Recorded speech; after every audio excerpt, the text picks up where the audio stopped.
Hello and welcome to Series 3 of the Training for Influence podcast. This series is all about the importance of emotional resilience in frontline services, as requested by you, our listeners. In this series, we hope to unearth real stories of both avoiding burnout and rebuilding after it. Our aim is to share positive thoughts and ideas that will inspire, protect and motivate frontline professionals. So it's my great pleasure today to welcome Gethin as our podcast guest. So welcome, Gethin. Welcome, Tammy, I was going to say then, but thank you, Tammy, for having me on here. And I'd just like to say it's Christmas, so that's why I've got to get on, okay? Yeah, so for any of our listeners who are not watching on YouTube, so if you're listening to this on one of the podcast platforms, I have the great delight of looking at Gethin dressed near enough as an elf, I would say. Gethin, what do you reckon? Yeah, I am dressed as an elf, but that is because I am quite short anyway. I'm only 5'3", so it's my wannabe person, the elf. But you're not a naughty elf on the shelf then? You're not sat on the shelf? No, I was, but they released me now. I'm now the good elf. Fantastic. Well, it is coming up to Christmas when we're recording this, and we will be publishing over the Christmas period because this series of podcasts has actually been requested by frontline workers, and it really is about supporting them with their emotional resilience, recognising that actually not only are we in unprecedented times, Christmas and New Year is going to be really difficult for vulnerable and marginalised people. And actually, even if we just reflect on the sector as a whole, we've been talking, Gethin, for a good couple of years now about how under pressure and overworked some frontline workers are. So I really appreciate you here and I'm really looking forward to talking to you. But before I go on about the topic, do you mind just telling our listeners who you are and a little bit of your background and what you get up to? Okay, yeah, so my name's Gethin Jones. I've got a company called Unlocking Potential. I mainly work within prisons, charities and local authorities. And I work with both the staff, to say in prisons, prison officers, but I also work with the residents, so the men, women or children that are serving sentences within custody. And the main area that I work within is about breaking down the them and us narrative. So I try to work with the staff about how they can create more human-to-human relationships. And I work with the client groups about how they can learn to trust a system that they fundamentally mistrust. So I do that through training, but I also do inspirational speaking and coaching. The reason why I do that is I am a product of the system myself. And the only way to explain that is the first 35 years of my life, you can probably find in a filing cabinet somewhere. I went through children's homes, foster placements, secure units. I went through the youth prison estate, the adult prison estate. I went through community sentencing. I went through drug treatment programs, detoxes, homeless hostels, you name it, I was within it. In 2006, I went through a fundamental shift and change. I then had a successful career within public services, managed staff teams of 40 plus in relations to many areas linked to children's services, adult services, and many others. So that's me in a nutshell. Wow, Gethin, that was a real whistle-stop tour. You've certainly had a busy, eclectic and complex life, haven't you? Yeah, absolutely. And it's quite funny, actually. Well, of course, you say funny. I done a little post on social media this morning, about Christmas is coming. And Christmas is always a funny time of year for me anyway. I spent many Christmases in children's homes. I spent my first Christmas in a prison when I was 15 years of age. Then I spent 8 years as a prisoner. And then I also spent many years as well as a dependent heroin user as well, and Christmas was just about how I could find a bit of gear to get me over the Christmas period because most people wear their phones off on them days. But yeah, so I know the pressures it kind of had on me as somebody that was kind of trapped in that world. But I also as well remember what it was like as a professional as well, having to try to be able to sort of like work a little bit harder to kind of give our clients some kind of Christmas or support that they needed for a very difficult time. Yeah, absolutely. And you've got that lens on both perspectives, really, haven't you? But before we move on, Gethin, you were just mentioning to me prior to us hitting record that you've also just been taken on to do some really quite impactful consultancy as well, haven't you? Yes. So I've just been named as the lived experience consultant for the reunification of probation within England and Wales. And I'll be working directly with Jim Barton, that overseeing the whole programme, and Piers Sinha, that's the deputy. but also as well I have a direct link to Lucy Fraser, who's the prison minister, to be able to kind of put the voice of the lived experience and the client, but also as well the frontline staff workers as well, because they're all about policy and process. And I'm like going to be the person that says, actually, you deliver this policy and process here, but this is the outcome it will have on the frontline worker and the client. I once done a talk which was called From the Prison Cell to the Boardroom. So now what I'm going to do is I'm going to do it in reverse. I'm going to do it from the boardroom down to the front line. Wow. So I know we're here to talk about emotional resilience and we'll go on to that in a moment, but I really do just want to take a moment just to say, and I know I've said this to you before, but gosh, if you have a look back, the journey that you've been on, the barriers that you've faced and the opportunities that you've grasped against all odds to actually keep growing, developing, surviving sometimes, building relationships, and then get into a period where you can give back. I really do hope that you do sit back sometimes with that big smile on your face, just going, yeah, this is what life is about, because the difference that you're making every day and that role that you've just given me the example of there, that is absolutely phenomenal. The difference that it will make to people who are in those prison cells, who are in those children's homes, is going to be unprecedented. Yeah. I do acknowledge that the journey I've come from, it is sometimes like literally looking at two different lives. But I suppose as well, I've known for quite a long time that I'm better off working on a macro level rather than a micro level, because I'm also very aware as well that, even though I've come to terms with all of my own trauma and stuff that's happened in the past, is when I work too closely on a one-to-one basis, it can be quite overwhelming for me and I kind of naturally take on all of what's going on, So I've always wanted to try to get to a place where I can change stuff at a strategic level, which is then going to have an impact on many, so I'm very grateful every single day. I'm just, thank God. Yeah, and I think that's a really important reflection there, Gethin, because I know that me and you have talked previously about the fact that there is a little bit of a theme happening in statutory services and charitable services where they kind of roll out people with lived experience and don't necessarily always consider the vicarious burnout that can happen with that, or the triggers or the trauma that's deeply embedded. And I know that both you and I, we both have complex histories that we reflect on, and they've really informed what we're doing professionally. But actually, you've pulled us onto emotional resilience with this seamless link, because the first person you have to look after is yourself. Yeah, absolutely. And I can give you an example of it. When I worked within children's social care and I'd be on child protection conferences, and throughout my own experience, I was in the care system as a child. As an adult, I had my child that was on a child protection conference, and I was now a professional, so I had to make decisions in line with sections 47 of the Children's Act. But when I was kind of in that environment, it used to sometimes feel like it was me that was being spoken about, so I understood it from the child, the parent, and then the professional. So even though my input was really valuable, it used to take a whole lot of energy out of me. But what I was very good at was seeking help and support. And I had a really, really good manager that very much understood my past. So what I would do is I'd always kind of go and offload to my manager any sort of like impact that it had on me emotionally, so then I could carry on and do my job. Yeah, absolutely. And that's really important. It's one of the things that I certainly mention regularly whenever I'm delivering any training, is the fact that actually that relationship with your manager, where you can have supervision that isn't all about your client. So it's really important, of course, that we look at caseloads and we look at the journey and we consider the cycle of change of our service users and things like that. Of course, that's really important to analyse those cases. But actually, an element of that supervision has to be about the individual as well, and how they're coping and how they're managing. And it sounds like that's something that you really benefited from in those times. Yeah, absolutely. And then when I went into the management level myself, supervision was key. That was how I created quite successful services. But also as well, whenever I sort of like first supervise a staff member, I'd always ask them what they wanted from supervision and what they wanted the supervision to look like. Because some people very much wanted to talk about themselves. Others didn't want to talk about themselves. They just wanted to talk about their caseload. So I'd adapt the supervision to their needs rather than my needs or the needs of the service.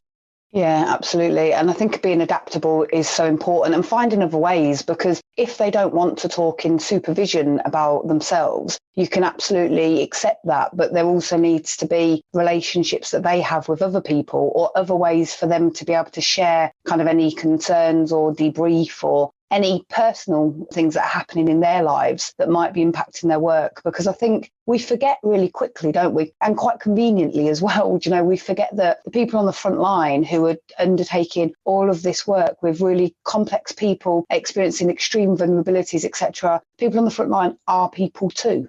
And sometimes as a country, we remember that. You know, if we reflect back to the beginning of lockdown and things, and we saw some really lovely recognition of the fact that people were working hard to keep the country going. But sometimes when it suits us, I say us meaning collectively, it's like it's forgotten that the people on the front line have lives, complexities, mental health difficulties, families, backgrounds, you know, trauma, all of that interconnected. Yeah, absolutely. And when you talk about emotional intelligence, you know, I always say that's not just about our own emotional intelligence. It's about understanding the emotions of others, you know, and if you're kind of a frontline staff member, when you're working with clients, your own emotional awareness intelligence is going to help you better understand what it is that they may not be saying and how it is that you can kind of get them to a place where actually they may want to say something. But that also works with your staff members as well. You know, it's like you are the one that is aware of what's going on for them. And then you can kind of work out the best way of actually getting them the support that they need if they're not willing to just speak with yourself.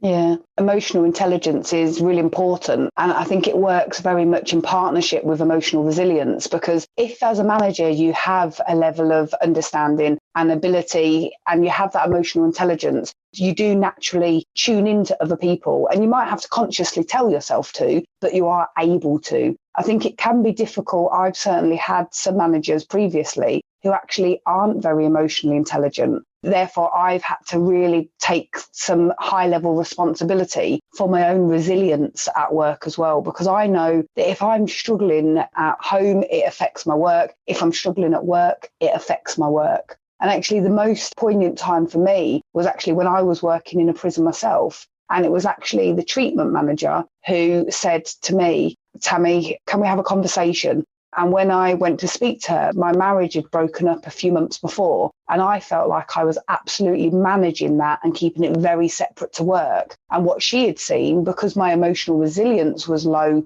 because at home I was being emotionally battered, because my emotional resilience was low, she had seen that starting to slip within some of my work as well, whereas I hadn't recognised that myself at all.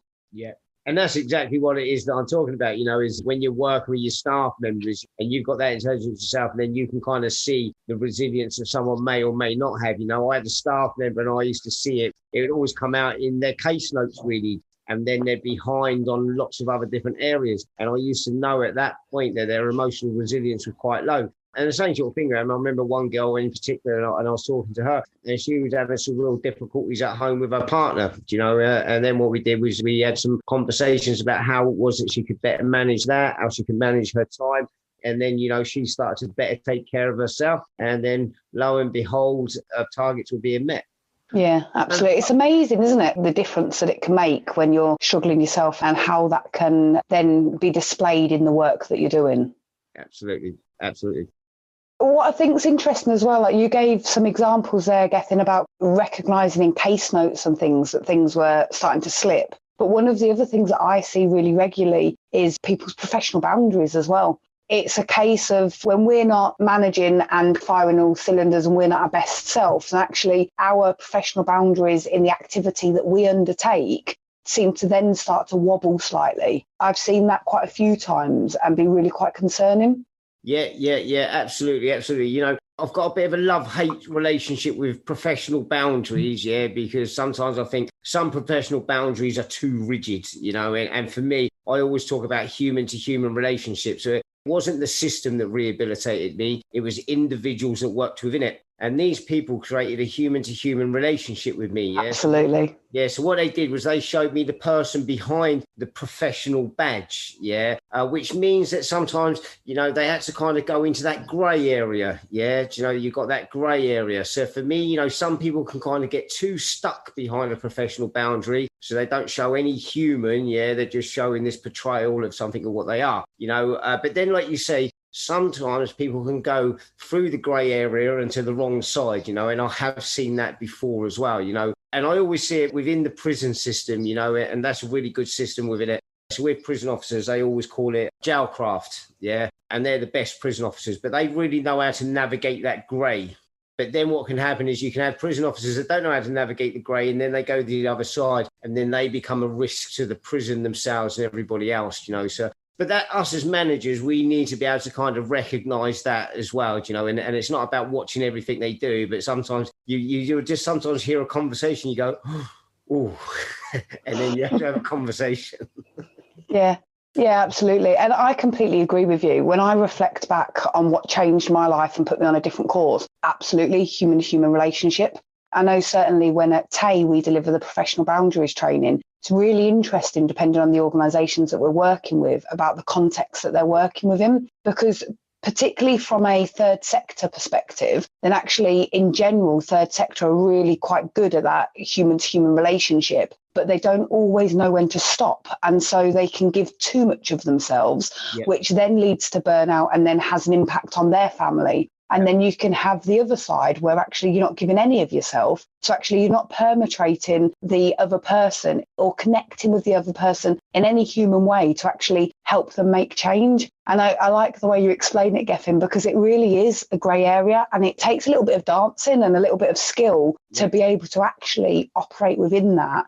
But I truly believe that I've operated within that really well when I've been myself emotionally resilient. There's been times in my life where I've needed work to fill me up as much as work has needed me to turn up and be done, if that makes sense. Whereas now I have that work-life balance, then I'm not going to work to meet a need I've got. I'm going to work to do the best I can for other people within that context. And sometimes I think that potentially that's where one of those emotional resilience lines are, because if you're desperately seeking something from the people that you're working with, it can lead you into a bit of a dangerous position sometimes.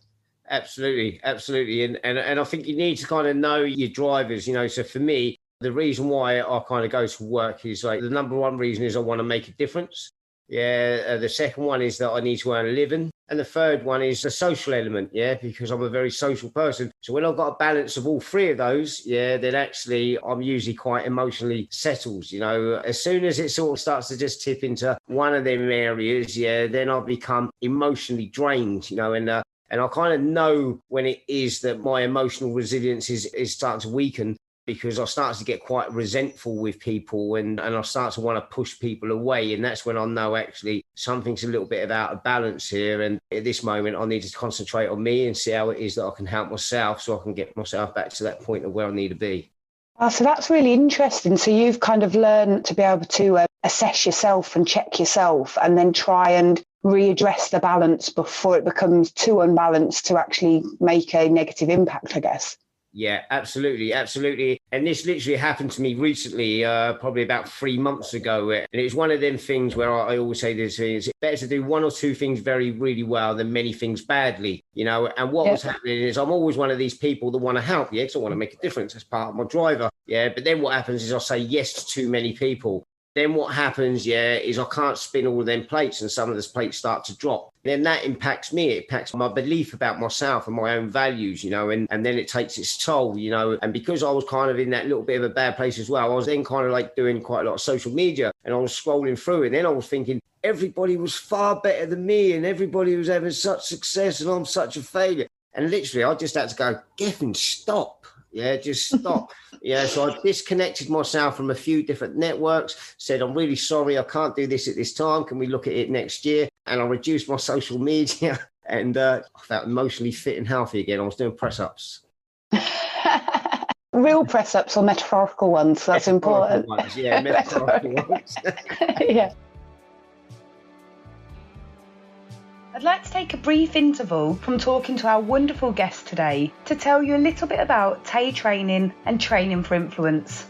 TAY Training exists to help you deliver exceptional services that have the ability to influence the lives of the most complex and vulnerable. All of our facilitators are operational experts. They tailor the training to your needs. They make it engaging and interactive, and really importantly, it's delivered from a values-led perspective.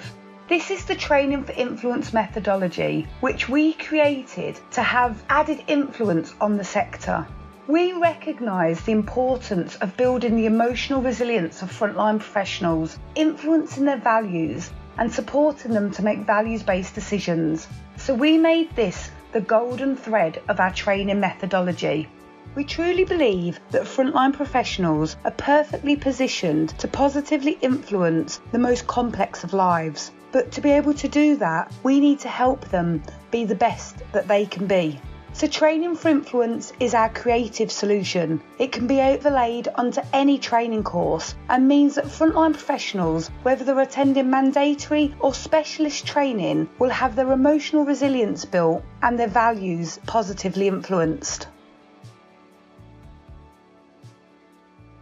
But you bring along a really good point there, Gethin, about understanding ourselves and being able to recognise that and take some responsibility for that as well. Do you know, I gave an example of my manager spotting the signs and symptoms in me, and you talked about how you as a manager absolutely use your own emotional intelligence to spot the signs in other people. But actually within all of this, there's also recognition of the fact that we're all adults. Yeah. We've all chosen to do this job. Do you know, we could go and, I don't know, stack shelves in Tesco's, or we could go and drive lorries. And, you know, there's loads of different jobs out there that absolutely need resilience in a variety of different ways, but not necessarily the same way as a frontline position working with marginalised people or complex needs, vulnerabilities, etc. And so this is an active choice that we're making to be within this sector. And alongside that also comes that element of responsibility and recognition that actually, if we're not emotionally resilient, if we're not in a good place, then actually the service that we're delivering to other people won't be what it needs to be. And both you and I have both said it was human relationships and it was professionals within their role that actually helped us in a variety of different ways be able to transform our lives. And because of that, the generational cycle of harm, abuse, offending, etc. has stopped with us. Do you know, sometimes we do need to take a moment to recognise the magnitude of that. But that's happened because obviously elements of ourselves and obviously elements of environment and opportunity and things like that. But fundamentally, I truly believe that it was about the people. But those people were able to give us enough of themselves to be able to support us on our journey without themselves collapsing under that pressure.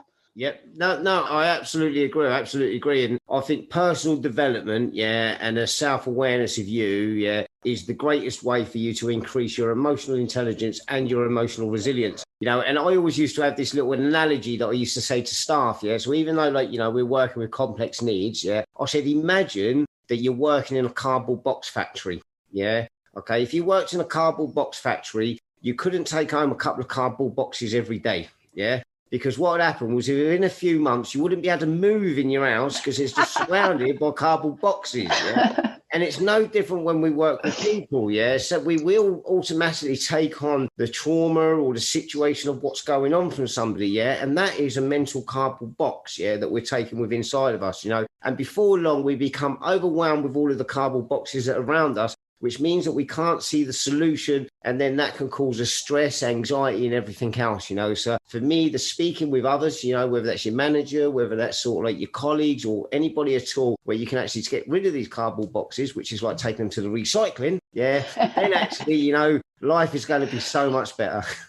Do you know what, Gethin? I think I might steal that analogy and use it a few times. I love it because it's such an obvious one, isn't it? Do you know, we are going to get overwhelmed. And I think people naturally go into this work because either they have their own story, somebody connected to them has their own story, or they're very empathetic people. And so that immediately means that we're wanting to help, support, care. You know, it's a whole nother podcast to talk about the realization that all of us have in our professional career that we can't solve the world, but we can do our bit within it. That's a whole other realization. But within this, I think that recognition that if we desperately want to do the best we can for the people that we're working with, we have to be in the best position emotionally ourselves to be able to do that. And we're very quick at putting other people first and not recognizing the impact that that's having on us. And you said that you can get kind of a little bit snappy and such, like when you can feel that imbalance happening. And I would say I do exactly the same. Do you know, I can absolutely tell, whether that's with colleagues I work with, whether that's with my family, or whether that's with the shopkeeper that has given me the wrong change. I can tell when I'm getting close to that line. And I've just had my 40th birthday and I've not been able to tell for that long. This is something I've been working on over the last kind of 5-10 years,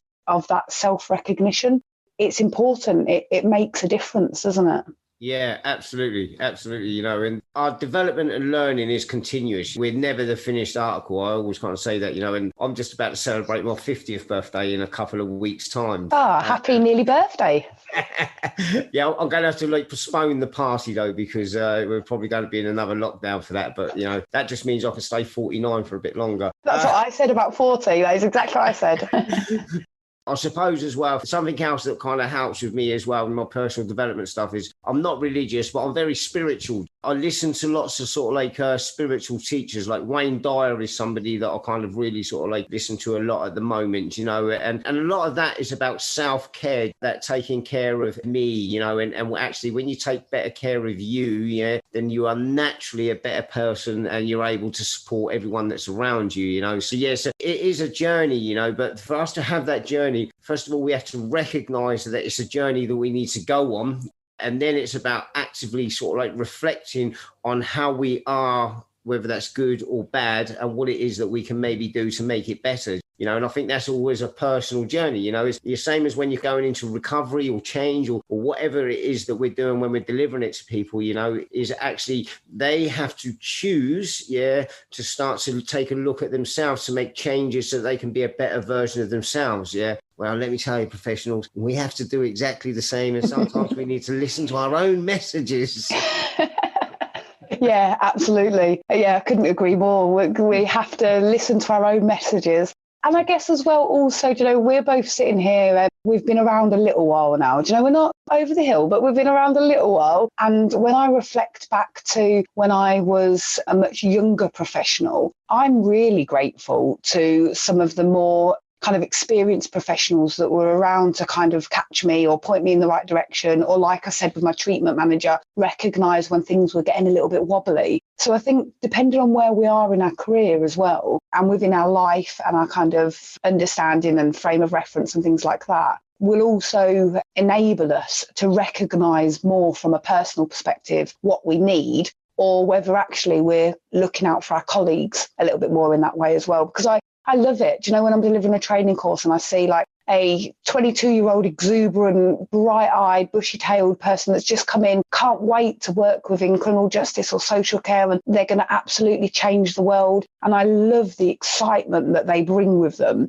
But I feel like it is my role within that training session to also put some of those protective barriers around them so that they can bounce about and spread that exuberance, because us that have been around a while, we feed off that as well. Do you know, we need that as much as they need our experience. But I very much feel that within that, without curbing that enthusiasm, it's also about helping them see where the holes might be and helping them to avoid them rather than fall straight down them, really. Absolutely, absolutely. I did a guest lecture for some social work students a couple of weeks ago, and I also do guest lectures for criminology students as well, you know, and there's that enthusiasm there, that hunger. And the thing that I always kind of say to them as well is I'll give them a little bit of a reality, you know, especially they're going into a statutory service. And I'll say, look, you know, truth of the matter is 80% of your time is going to be feeding a machine. Yeah. Only 20% of your time is going to be working with the people and sort of like influencing the change that you want. The biggest thing that you can maybe do as a professional is to create a really strong network with the third sector. Yeah. So create a really strong network with other professionals. Yeah. So you're not overwhelming yourself in that 20% of your time that you have to do everything, you know, because there's a wealth of other people around you that can help deliver what it is that you can't deliver. And I always explain it a bit like, you know, you're the center cog in a bicycle wheel. Yeah. You need to get as many of them off as possible. Yeah. That can help support that change, you know, because otherwise it will burn you out. It will burn you out because, you know, the trouble is this is a very bureaucratic world. Yeah. There's a lot of risk and information and report writing and everything else that we have to feed on a daily basis. The best gift I always say is get a big network. Yeah. Absolutely. I think that's such a powerful piece of advice that you've given them. I would also flip it on its head and say that the best thing for the service user is that you build that network too, because it was certainly a piece of learning that I had to learn. It didn't come naturally to me, but to recognise that actually it really isn't in the service user's best interest to rely on you for everything. What your job is to support them and empower them to be able to have a network that they can go to for the resources and the support that they need. And actually the best thing is when they don't need you anymore. And that's what I think I meant earlier a little bit when I said it's about what you need from your job. Because actually, as the professional, whether you recognise it or not, what you need is that continual feedback, thanks and gratitude. Then quite likely that's about where you're at. And some work needs to be done on that, potentially before you're working with people who have complex needs and vulnerabilities, because what they need is they need the best version of you within the context of your role, within the boundaries of your role, but from a very values-led human relationship perspective, so that they can go, I can do this. Do you know, it's not, I can do this if I've got Tammy by my side, or I need Tammy to be able to do this. It's I can do this and I know where to access those resources. So I think it's recognising that it's best not only for you as an individual, but for the service users you're working with. If you really want to help them be able to transform their lives, then you need to be able to be supporting them to be able to do that. Like you said earlier, it is their journey. It's not our journey. Yeah, absolutely. Absolutely. And it can be very easy to create a codependent professional relationship, because actually, is most people within services are learnt helplessness. Yeah. So they become dependent on services. And then you do get a lot of people within the services, like you say, that actually they like people to depend on them. Yeah. So they kind of create that codependent relationship. Whereas actually what you want is an interdependent relationship, which I always explain like train tracks. It's like they're both train tracks are completely independent of each other, but they're going in the same direction. Yeah, and they can stop at the same stations. And brilliant. Yeah. And the thing is as well is when you open them up to a network of other people, they will go to those other people, and then their other people will know other people, and they'll send them on to somewhere else, and their journey continues. And you've just been the one that's initiated that movement, so. Yeah, absolutely. In a world where caseloads are increasing, pressure is getting higher, the monitoring expectations of everybody within the sector, like you said, is, there's a lot of bureaucracy around it. In that world, we have to recognise and manage all of these different elements as well. That's certainly something that when I've been directly supervising frontline workers, I've really had a conversation with them about actually where are your service users on this journey? What are we doing to support them through rather than to remain with? And actually who else can be involved to support and lift them to where they need to be able to have those skills? It's a mixture of all of those things. But I go back to what you said earlier about that grey area. It's a mixture of all of those things, but it certainly isn't simple, is it? No. And I think so I've worked in lots of different services. The first service I worked in was a young person's hostel. And our mantra was that we were taking people from dependence to independence. Yeah.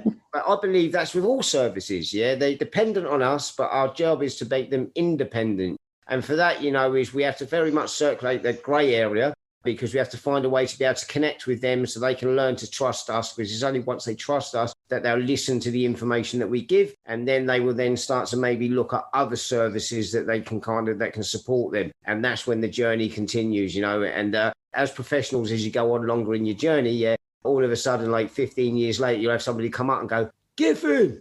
You can't remember who they are, and then they'll go, oh, do you remember you worked with me so-and-so? I remember you said this to me, and you said that to me, and then they tell you about their life, and, they've got a job, and they've got a family, and they've got a house, and they go on holiday, and they've got no services around them, and then you think, actually, that's what we did. We initiated the journey, and then they come. Yeah, absolutely. And it really is one of the best feelings in the world. But also that distance is brilliant to recognise that, because the flip side of that would have been you still know that person, you're still working with that person. Whereas actually the feeling of them coming back and saying to you, this was the part that you played, and then this is what I took from it, did with it, and who I met, ran with, etc. I haven't yet come across any better feeling than that from a professional perspective, of somebody coming back, particularly somebody that hasn't necessarily marked in my mind. So there's certain service users that I will remember forever, the firsts of all different types. You remember forever, don't you? The really complex ones, or the really high risk ones, or ones that have a very similar shared history to you. There's certain that you remember forever and they shape your professional career. But equally, the ones that come back that you don't realise that actually they're going to remember you forever for elements of different things that you've done. I don't think there is anything better. No. But going back to the topic, I know that only when I'm looking after myself and am I recognising my limitations and leaning into my support networks, am I even able as a frontline worker to support people effectively in the way that they deserve to be supported. Yeah, and that's the thing for me is my own self-care is the most important thing out of everything. So now I'm an independent now. Yeah, so, I've got a limited company. But what I did is I pay for my own supervision every month. Yeah. And I've been doing that through the whole of this journey. So when I left local authority to kind of set this up, and then I started to work in prison, straight away I thought, I need some extra support from myself. So I've got my supervisor that I have a conversation with once a month. But then also as well, I've got a network, which is like you, Tammy, and we've got the Growth Alliance and, and there's a few others that I'm involved in as well. I've got a wealth of people around me that emotionally support me when it is that I kind of need it. And I suppose the other thing as well, it's about being honest as well. For me, the honesty is the most important thing here, is because what it is we put ourselves in a position of being a professional and that we should be this strong person that can cope with everything. But that's not always true, and today that's why I wear silly hats sometimes. And is I don't mind telling people, when I'm struggling. Yeah, I don't mind telling people. Even sometimes I do it on social media, because everybody puts on social media about how great life is. And sometimes I go, do you know what? It's a bit tough at the moment, but I expect it's tough for other people out there as well, and then other people usually go, yeah, it's tough for me too, It's about having sort of like your supervisor, other people around you, where you can actually be honest and open about how you're truly feeling, rather than the kind of the act that we sometimes put on, because we all do it, because that's part of being human too. Yeah, exactly. It's part of being human. That facade is kind of, it feels like self-protection, but in some ways it's doing the exact opposite. I'm really thrilled to hear that you sort out a supervisor, and I do the exact same because I need that personally. And I think when you work for yourself, and particularly when you're still connected into these fields and trying to make the change that we're trying to make, sometimes you can prioritise other things. And so it's really brilliant. And the perfect end to this podcast is how you're role modelling that to everybody else, that you absolutely recognise how important this is. And so you've put it first at the top of your list. Yep. Yeah, absolutely. And this might sound a bit mental, but in prisons, they don't have any supervision model. Yeah, no supervision for prison officers. Absolutely, just blows my mind. And when I speak with new POAs, that's new prison officers, I always advise them as well, spend a bit of your wages, and go and get your own kind of little bit of supervision. Do you know what I mean? A bit of talking therapy, whatever that kind of is, give out that one meal a month, and spend it on something that's actually going to emotionally support you so that you can be the best prison officer you can for as long as you can. Yeah, so if you don't if you're getting supervision for wherever you are, go and invest in it somewhere. Yeah, and if you can't afford to, look out for that network, because there absolutely will be. Come along to the Training for Influence group. We've got a brilliant network. There's loads of networks out there that will work for you, where you can have those conversations. Ideally, of course, effective supervision. And actually, Gethin, I'm going to add it to your challenge in your new role, because I think that is something that is ridiculous that it's missed within the prison service. And I know some prisons do offer supervision, but they do it internally rather than as a government directive. So I hand that to you as your challenge, Mr. Gethin Jones, to help at different levels recognise the fact that if there was standardised supervision, actually the difference in retention rate, if you want to take it down to money, the difference in retention rate for staff would be phenomenal, but also their ability, their capability, the professional boundary. Well, I'm preaching to converted. I don't need to say all this to you, because you'll be saying all of this to somebody else. But it would be great to actually see that change, because I think it really needs to. Yeah, and that is one of my missions. With the probation, they do have supervision, but it's sometimes not the best supervision. So I'm going to clean it up a bit with the probation. Set your sights high. Yeah. So I'm going to clean up the probations, make it actually fit for purpose. But then, with prisons, that is on the agenda. Fantastic. Oh, Gethin, I always really love talking to you, but I particularly love the fact that we've recorded it and other people are going to listen in and hopefully get some benefit from this and recognise how important it is to look after ourselves, particularly when we're under so much pressure from every single direction, personally and professionally. Is there anything you would like to just say to the listeners to finish off? Final words of advice? No. I just wish you all well in your careers. Carry on listening to these podcasts because you'll hear some fantastic people within it. My only passing words really would be just don't stop learning. Just don't stop learning. I once heard somebody say, and they spoke to a prison officer that said, actually, I've been in the service for 30 years. So I've been in the service for 30 years. I've got 30 years of experience. But then their manager realised, actually, you've only got 1 year's worth of experience that you've repeated 30 times. Yeah. Oh, gosh, mic drop at that moment. Really good point. Certainly something to reflect on. Gethin, do me a favour, just tell people where they'll be able to find out more about you if they want to follow your journey, because you do have a book which I have read, which is fantastic, and you are prevalent on social media. So tell people where they can find out more about Gethin Jones. Yes, I've got a website, www.unlockingthepotential.co.uk. You can find me on LinkedIn as Gethin Jones Unlocking Potential, Facebook as Gethin Jones Unlocking Potential, Twitter, Gethin Unlocks. As Tammy just said, I've got a book which is called Unconscious Incarceration, which is how we can release ourselves from the prison of the mind. And on the 1st of January, I've got my second book, which is going to be called How to F***K Up. So anyway, everybody, just so you know, we've had 5 takes of Gethin attempting to tell us what his new book is going to be called. So on the 1st of January, 2021, Gethin, it's going to be called How to Beep and Still Succeed. Fantastic. Yeah, no swear words on this podcast, but you can read between those beeping lines, I think. And we'll put all of the contacts in the show notes, and I'll certainly be purchasing a coffee, Gethin. I really look forward to it. Brilliant. Thank you. Take care. All right, take care. Thanks so much for listening to this podcast today. We really hope you found it enjoyable and useful. Please do click subscribe, and then you'll be the first to know when we publish the next episode. And we'd love it if you could share this podcast with a friend or a colleague who might find the tips useful or resonate with the stories. If you'd like to find out any more about us or our wonderful guests, all the information can be found in the show notes. We really hope you have a wonderful day, and please remember, be kind to yourself. It makes all the difference.